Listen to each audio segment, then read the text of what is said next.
What's going on, guys? Welcome back to the channel, and today I have something really fun for you, and surprise, it's not Heroes. If you can tell by the thumbnail, I have Ritual Light and Darkness, and I am extremely excited for you guys to see this list, and I am going to show a combo on kind of what I got going on. I have a little extra spice with the deck. I've kind of been grabbing ideas from what I've been seeing on YouTube and kind of what's been topping, so nothing in this list is going to be like original, like it's not mine, you know, so it's definitely going to be more catered towards my playstyle. So I will give insight on that. I'll kind of go over my tech choices. You know, we're going to go over the side deck, extra deck, you know, all that kind of stuff. And then I really hope you guys take a liking to it because the deck is extremely thorough. The deck is extremely fun. You know, I can't say that enough. You know, obviously it's ultra competitive. You know, I would venture to say it's still probably not the best deck, but it's right there. You know, I think it is pilot dependent, and at the end of the day, yeah, it's playstyle. And you know, it took me a second to really just pry myself away from Heroes. You know, that is the deck, that is what I love to play. You know, but I do consider myself a Yu-Gi-Oh player first, essentially. You know, like I do like to dabble in other decks. You know, like it's no different than any other hobby I do. I like to dabble in different things, and I won't understand a deck or an archetype unless I play it. Now, Cool Tune is just oppressive. I'm not playing that deck. I think it's just absolutely ridiculous. It still might be the best deck, but it is nowhere near my playstyle, so I won't even touch it. I attempted to go play it, and no, I'm not going to do it. But I have found a home here with the Rolad community, and a lot aren't going to agree with kind of how this deck is, but we're going to get into it, and I really hope you guys enjoy it. So stick around. Here's the deck profile, and here is a combo. So here you go. All right, guys, starting this thing off, we do have one of each ritual, and let's just take a second to appreciate the absolute gorgeous cards that we have been blessed with by Konami. We got the Overframe BLS, and then we got the Starlight Overframe of the Black Chaos. Typically, I didn't think I was going to play it just because of how gorgeous it is and obviously how much it costs, but I think it's just too pretty to play. If not, it's just going to sit in my binder and just essentially rot, and I think I would rather go to tournaments and show this off. But you do play one of each, and then you are going to follow it up with 3 of the Griffo, because Griffo is arguably the best starter in the deck. This is your way to kind of play around Droll in the draw phase, and I don't think you should ever play this any less than 3. It's just way too good. And then going forward, we have 3 Black Chaos. There have been lists that I've seen that have this at 2. Some even at 1. Now, it's not many at 1, but occasionally I do see the ones at 2. And I think this is almost just as important as the Griffo, because if you don't see your Griffo, at least in your draw and standby phase, I think you want to have a way to get to it. So I do feel like the Black Chaos is important. Not to mention it is the level 8, so it does help with your Mind Shuffle. And then this does count as the full cost for your ritual summons. So I do think this is necessary to be at 3. One of the controversies I do feel like is going on with the Rolad community is the Skull Archfiend, and I've seen some lists playing 3, none at 1. Now that would be absolutely crazy and wild if you played at 1, but I see a lot of guys playing this at 3 and kind of flip-flopping. I don't think there's a wrong scenario to that, but I do think that if you open with this, that it can probably just be a little too bricky. So I think like opening it isn't the absolute worst thing in the world, but typically you want to search to discard this, and unless you're drawing your other engines, then I don't feel like, you know, this is going to service you any good. So keeping it at 2 is kind of where I'm at. And then going forward, we run some consistency cards with the Ragged Record of Rights. I don't think you should run less than 3. I think it's just too good. And now for siding, sometimes I'll side out 1 to kind of get some of my cards in there, but outside of that, I do think you should be running this at 3. 1 ritual spell. So I've been beside myself on this. I am still undecided if I want to keep this at 1 or if I want to bump this to 2. From what I've been hearing, if you run 2, you're not a good pilot, but I have come to some situations where I find myself really needing that second one. So that means I'm probably just not a good pilot. So outside of that, I think I'm going to keep it at 1, you know, just for the consistency purposes, because at the end of the day, I don't want to draw this. I do want to search to discard it, or I do want to send it off of the Skull Archfiend's effect to search out your rituals. So I definitely feel that keeping it at 1 is going to be the best way to do it. And then to finish out the Rolad engine, we are running 2 mine shuffles. I will never run less than 2. I think 3 is way too many. I think 2 is the perfect number, because if you lose this, then that's it. Like there's no coming back from it. Like if this gets banished face down for some odd reason, then you're kind of SOL. So I do think having this at 2 is the way to go. And then going forward, we have the Azamina package. First, we have the 1 Magician Souls. I think you should definitely be running Souls, but 3 of the Black Witch. And then we run 3 Wanted, 1 Deception, and 1 of the Hollowed Azamina. Azamina is just so good in this deck. Like, this deck just goes with this engine, and it does so much to supplement what you're trying to do. It gives you more layers to your board, and I feel like it's just the best variant compared to like pure and branded, that I don't think that there's another alternative to it. And not to mention, I think it's the most fun way to play. So I went with the Azamina package. For the non-engine, we are on 3 Fualos and 3 Perulia. So my reasoning for the non-engine like this, because I've been so against this, because I do feel like if I'm going first, if I happen to draw 3 of my Charmies, then that's just not fun. Like that kind of sucks. But in the game of Yu-Gi-Oh, like, you are not guaranteed to go first, and you have to have some type of retaliation going second.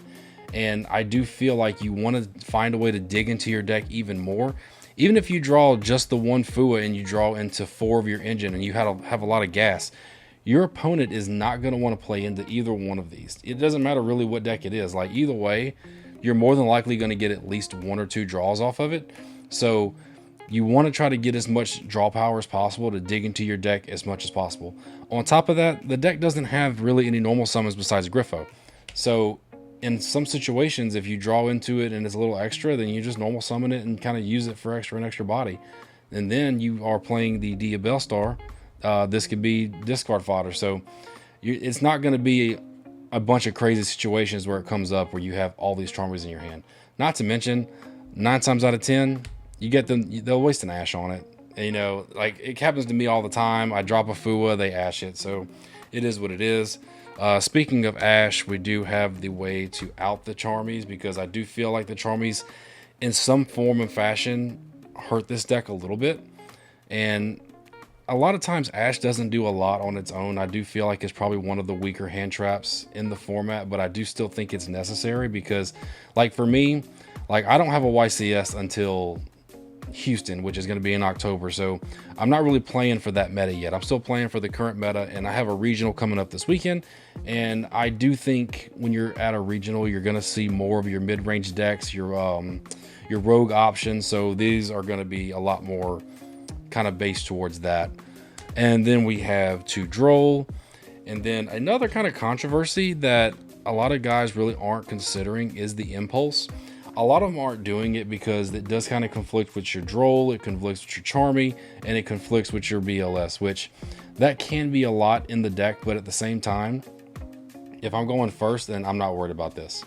Like, that doesn't even matter. Then it just conflicts with my Droll, and then sometimes I don't even see it, so I'm not really that worried about it. And then for the BLS, like, only thing it's really stopping is its activation effects. Like, you can still summon it out and have its protection. So there are ways to really play around this. Not to mention, Impulse is just so good, and a lot of times it can stop your opponent in their tracks. And if you can get away with setting it to activate it, then it's really not that bad.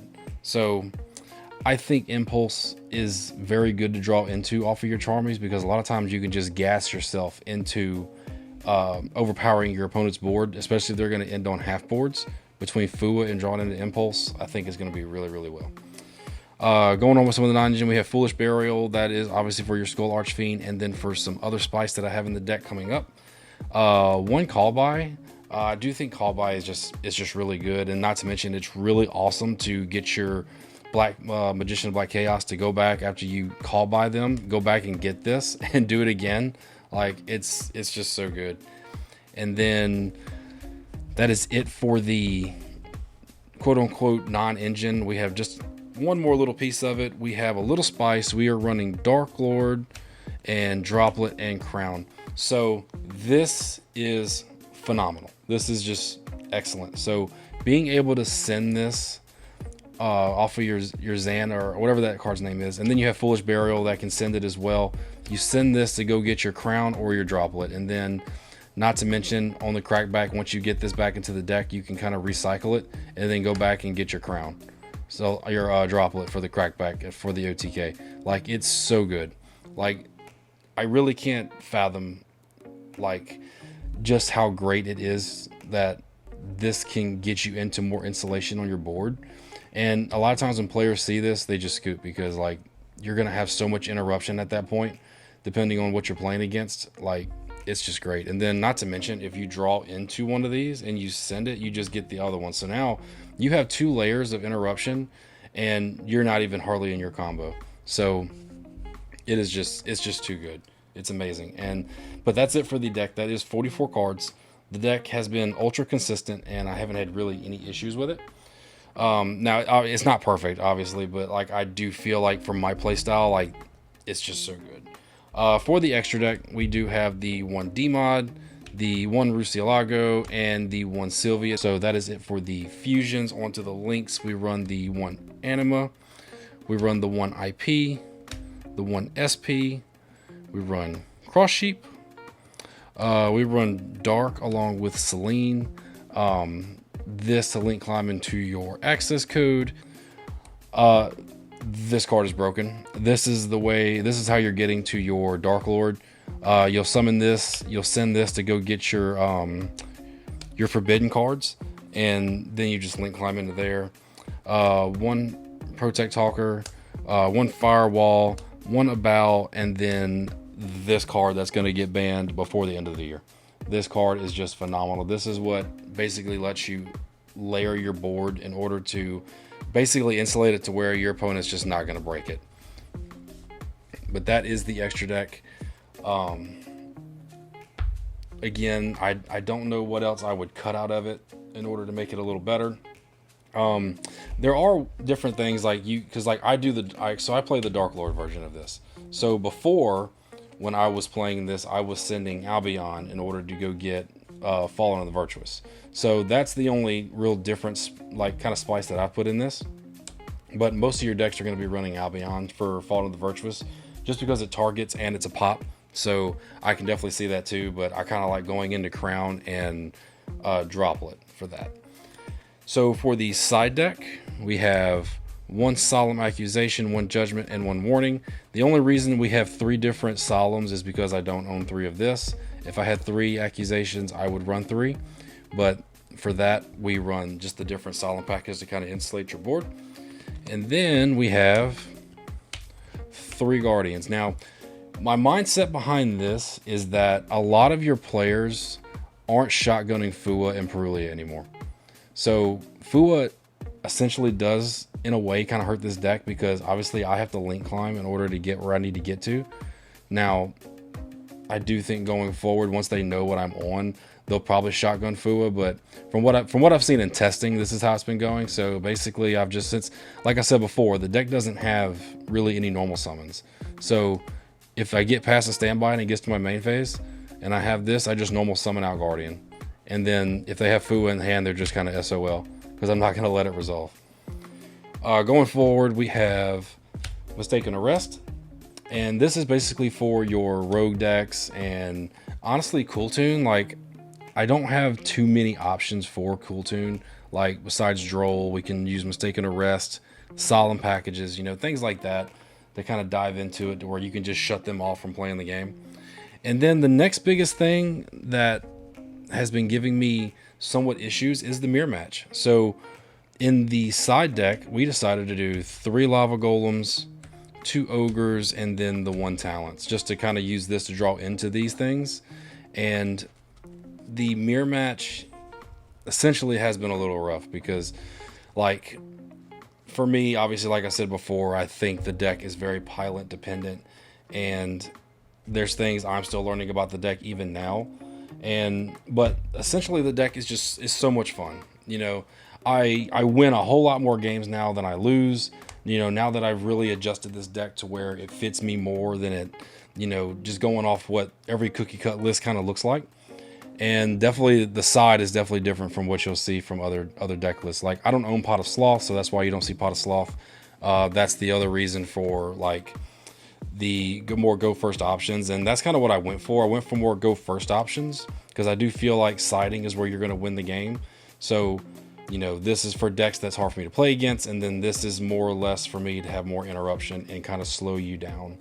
And then I'm going to have too much for the follow-up for you to kind of get through.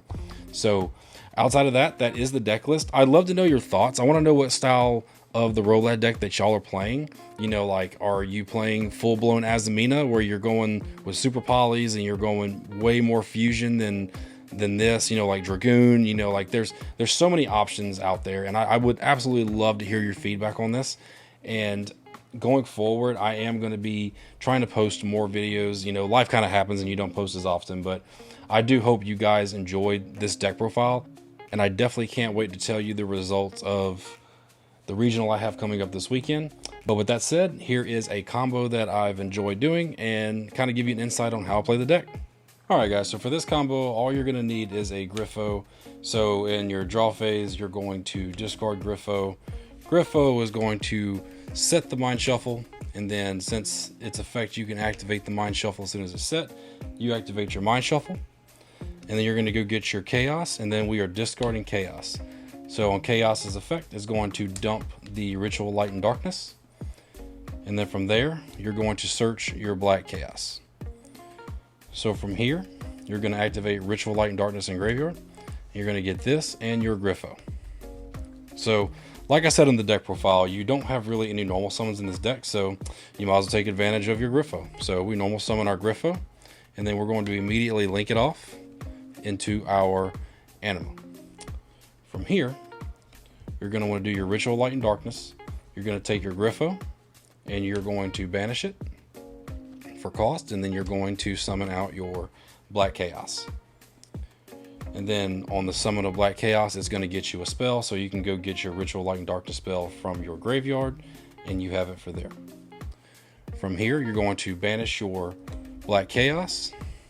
You're going to summon out your Dark Magician of Destruction. And from there, you're going to go ahead and search your Magician Souls.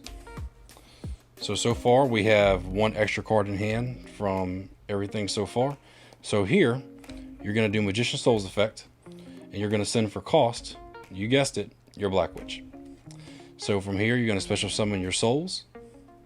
Now, depending on what's in your hand, so let's say like the Black Chaos I was talking about earlier, you can actually, if that's in your hand, you can do your souls effect in order to send a card and a card to draw an extra card, which typically you would just go ahead and do it. You don't really need this in your hand, since you do, even though you only run the one, but you have a way to get it back. You can get to your hand every turn. So you'll do Souls Effect to pitch, and then that is going to give you another card. So from here, we're going to take Magician Souls and your Anima, and we are going to summon out our Cross Sheep. Now, from here, we're going to do our Skull. We're going to go ahead and put Griffo, our Black Chaos, and then we're going to go ahead and put our Ritual Light and Darkness back into the deck. So those are going to go back onto the deck, and then we are going to special summon it underneath our Cross Sheep. And since Cross Sheep points to a fusion, we are going to special back out our Magician Souls. Now, from there, you're going to go ahead and link again. And this time you're going to go into your Protect Code Talker. And then immediately there, you're going to link summon into your Firewall. Now, once your Firewall is summoned, you're going to do your Protect Talker effect Engrave, and you're going to banish your Anima and your Cross Sheep. Basically, these are going to add up to the link 3. You're going to banish those, and you're going to summon it under your Firewall. So then from there, you trigger Firewall Dragon's effect. You get to grab a card out of your graveyard. So you guessed it, we're going to grab our Bellstar and add that to our hand. Now from there, we can go ahead and get into our Bellstar effect. So we're going to go ahead and discard a card from our hand, special out our Dark Witch effect. We're going to go get our Deception of the Sinful Spoils. Go ahead and set that. We're going to go ahead and activate our Deception of the Sinful Spoils. We're going to send our Black Witch to the graveyard. to where we can search out our hollowed Azamina. From here, you're going to do hollowed Azamina. We're going to reveal the Rusialago. We're going to send these two, and we're going to summon out our Rusialago. Rusialago effect on summon is going to search out your wanted of the sinful spoils. It's important that you do these in a specific sequence. Now, like right now, let's say they nibbed you. You still have a lot on board to get to wherever you need to get to. You still got 4 cards in hand. You have a search off of this and a draw. So you're still in really, really good shape. So there, I wouldn't even stress it. So you want to get as much value off of this Rusialago as possible. So what you're going to do is you're going to take this and your Firewall Dragon. So from here, you're going to summon out your Zons, and then you're going to activate the effect. And what that's going to do is it's going to send your Dark Lord to the graveyard. And what's that going to do? It's going to trigger, and you're going to get your Forbidden Crown. So now you are pretty set up for whatever you need to do next. So from here, what I would do is I would take my Hollowed Azamina in graveyard and go ahead and shuffle back our Rusialago back into the extra deck to add this back to hand. Because now you want to try to establish an Omni Negate, which if you've made it this far, it really probably isn't going to matter. But at the same time, you're just trying to play everything safe as much as possible. So here you want to activate your Hollowed Azamina, and then you want to chain your Sinful Spoils. So the Sinful Spoils is going to search another Black Witch. We'll just say this is Black Witch. And then we're going to use Azamina to send this to summon out your Sylvia. Put Sylvia over here. And then going forward, you now have enough to link climb back into your SP, no effect. You're going to use this to go into your level 4. And then your level 4 activates. You're going to bring back your SP, and you're going to bring back your Diabell Star. So now you have a target for your ritual that needs to come out. You have Crown in hand for a negate. You have SP for a banish. You have Sylvia for a negate. We still have 5 cards in hand. Y'all, we have 5 cards. So it doesn't matter what those 5 cards could be. It could be an Ash, a Droll. It could be more engine. You know, like you didn't have to do as much as all this to get to where you needed to get to. This is all just off of the Griffo in hand. You didn't need anything else in hand to do this. I mean, you need a discard, but outside of that for Black Witch. But yes, guys, that is the video. And then you pass turn, you go into your draw phase, their draw phase. You search out your Blackluster Soldier, and then you discard, and then there you go. Now you have it just right here. You have at least 4 to 5 interruptions between negate, a crown, the SP banish, and then when you bring out the Blackluster Soldier, it's going to on summon banish. Not to mention it's protected. So, like I said, guys, this is a really, really fun way to play this deck. Now, does it ask you to commit a lot? Yes. But I do think it takes a decent amount of skill to pilot something like this. You got to sequence everything right, because it's obviously not going to go perfect like this all the time. But 9 times out of 10, you're making it to boards similar to this, because your boards are essentially going to have 2 to 3 disruptions playing through hand traps. Now, I will say that in the mirror match, things can play out a little differently because you need things to target to get their stuff off the field. But man, it is so much fun. But outside of that, guys, that is the video. I really hope you enjoyed this as much as I have. And I can't wait to give you results on how the regional goes this coming weekend. Until then, guys, again, it forever will be Heroes' best deck.